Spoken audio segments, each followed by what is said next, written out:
सरधना के पूर्व विधायक संगीत सोम ने कहा कि केंद्र और प्रदेश की भाजपा सरकार सनातन आस्था और कांवड़ियों के सम्मान के लिए प्रतिबद्ध है।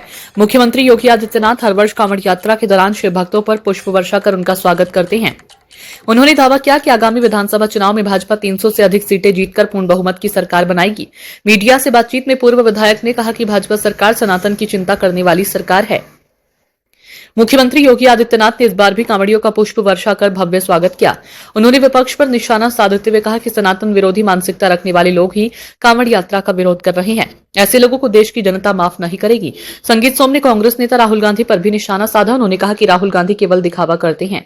प्रधानमंत्री ने युवाओं की बात गंभीरता से सुनी और उनकी मांगों को पूरा किया है। राहुल गांधी कुछ भी करते रहे, उससे कोई फर्क नहीं पड़ता। पूर्व विधायक ने एक मौलाना पर भी गंभीर आरोप लगाए और कहा कि उसके आतंकी संगठनों से संबंध होने की जांच होनी चाहिए। उन्होंने कहा कि कांवड़ियों को आतंकी बताने वालों के खिलाफ कार्रवाई होनी चाहिए और ऐसे लोगों को सनातन आस्था पर टिप्पणी करने से बचना चाहिए। कहा कि मुस्लिम समाज के लोगों द्वारा कांवड़ लाना सौभाग्य की बात है। भारत की पहचान सनातन परंपरा से जुड़ी है और सभी को एक दूसरे की आस्था का सम्मान करना चाहिए। इस दौरान उन्होंने आगामी विधानसभा चुनाव में भाजपा की मजबूत वापसी का भी दावा किया।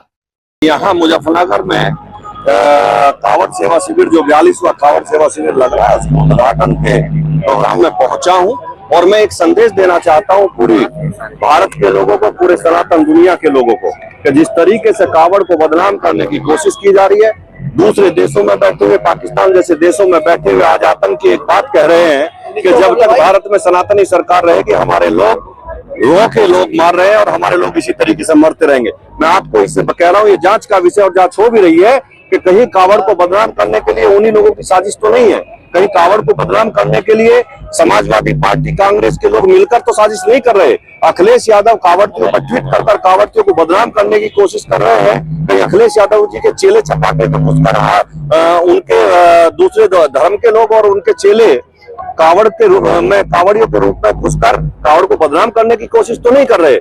मैं बता देना चाहता हूं, इन समाजवादियों को बता देना चाहता है पाकिस्तान में बैठे इनके आकाओं को कि किसी भी तरीके से आप इस सनातन की यात्रा को बदनाम नहीं कर पाएंगे। बुर्का और टोपी पहनकर चलने वाले लोगों के लिए क्या कहेंगे? देखिए, जो लोग, उनका हृदय परिवर्तन हुआ है, हृदय परिवर्तन करके वो देश में सनातनी बनने की कोशिश कर रहे हैं और बन रहे हैं, उन्हें बधाई है, वो आए और सनातनी बने।